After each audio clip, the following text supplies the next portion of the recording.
So একজন বাঙালি হয়ে আরেকজন বাঙালির ঘর ভাঙা, আরেকজন বাঙালির ইনসিকিউরিটিতে থাকা, এইটাকে আমি কখনোই আসলে পজিটিভলি দেখি না। হিন্দু মুসলিম এই যে পার্থক্য করাটা, এইটাকেও আমি পজিটিভলি দেখি না, কারণ প্রথমে দেখতে হবে উনি বাংলাদেশি। আসলে আমার মনে হয় সিনেমার ক্ষেত্রে সেন্সর বোর্ড থাকাই উচিত না। মানুষ স্বাধীনভাবে কথা বলতে পারুক, স্বাধীনভাবে তাদের মনোভাব প্রকাশ করতে পারুক, তো সেটার শুরু হয়েছে। তো এটা খুবই আনন্দের। এখন বাকিটা তো আসলে স্বাধীনতা বললেই তো হচ্ছে না, এটা রক্ষা করা অনেক বড় একটা রেসপন্সিবিলিটি। এইটা আসলে আমরা কতটুকু পারছি বা পারবো, সেই যুদ্ধটা এখনো রয়ে গেছে। এক্সপেকটেশনস এই মুহূর্তে সবাই হচ্ছে গিয়ে একত্রিত থাকা, একই চিন্তা চেতনার মধ্যে যেন আমরা যাই, আমাদের মধ্যে যেন বিভেদটা না তৈরি হয়, আর যদি সেটা তৈরি হয়েও থাকে সেটা যেন সুষ্ঠু আলোচনার মধ্যে আমরা সমাধান করতে পারি। এইটাই এই মুহূর্তকার আসলে এক্সপেকটেশন। স্যান্ডেলিনা সো, রূপচর্চায় আভিজাত্য।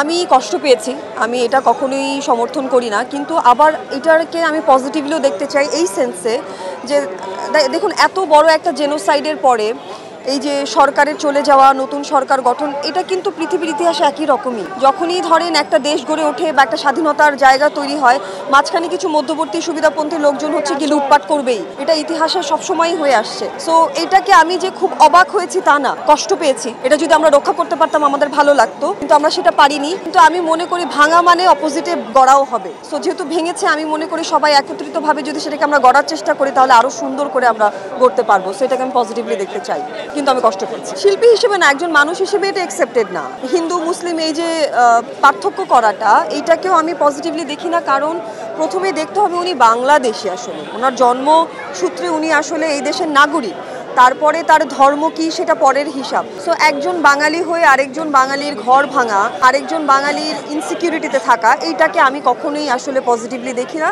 এবং এটাকে আমি অ্যাকসেপ্ট করিও না। সো আমি চাই যাতে সবাই হচ্ছে গিয়ে এই বিষয়টাতে একত্রিত থাকে এবং একজন একজনের পাশে দাঁড়ায়। আমার মনে হয় সিনেমার ক্ষেত্রে সেন্সর বোর্ড থাকাই উচিত না। হতে পারে একটা টিম থাকতে পারে যারা সিনেমার বেসিক স্ট্রাকচার, লেন্থ, আসলে কোথায় সিনেমাটা টেলিকাস্ট হবে সেগুলোর যে বেসিক ক্রাইটেরিয়া, এগুলোকে ফিল আপ করছে কিনা সেটা মনিটরিং করতে পারে। বাট সিনেমা আসলে স্বাধীন হওয়া উচিত। আমাদের দেশের সিনেমা পলিটিক্স নিয়ে কথা বলবে, ধর্ম নিয়ে কথা বলবে, আমাদের কালচার নিয়ে কথা বলবে, আমাদের প্রকৃতি নিয়ে কথা বলবে, জীবন নিয়ে কথা বলবে, ক্রাইম নিয়ে কথা বলবে। সো এই সিনেমার মাধ্যমেই তো আসলে মানুষ একটা দেশকে রিপ্রেজেন্ট করে এবং এখানকার কালচারকে রিপ্রেজেন্ট করে। তো এই ব্যাপারে স্বাধীন হওয়া উচিত। আমি সেন্সর বোর্ডের পক্ষপাতী না, কিন্তু আমি বলতে পারি যে এই জায়গায় একটা গ্রুপ থাকতে পারে যারা বুদ্ধিদীপ্ত সম্পন্ন, যারা সিনেমা বোঝে, সিনেমা নিয়ে আলাপ আলোচনা করেন, যাদের এক্সপিরিয়েন্স আছে, তারা হয়তো বা একটা মনিটরিং করতে পারে যে আমার সিনেমাটা যেভাবে টেলিকাস্ট হবে সেটার ক্রাইটেরিয়া ফুলফিল করছে কিনা।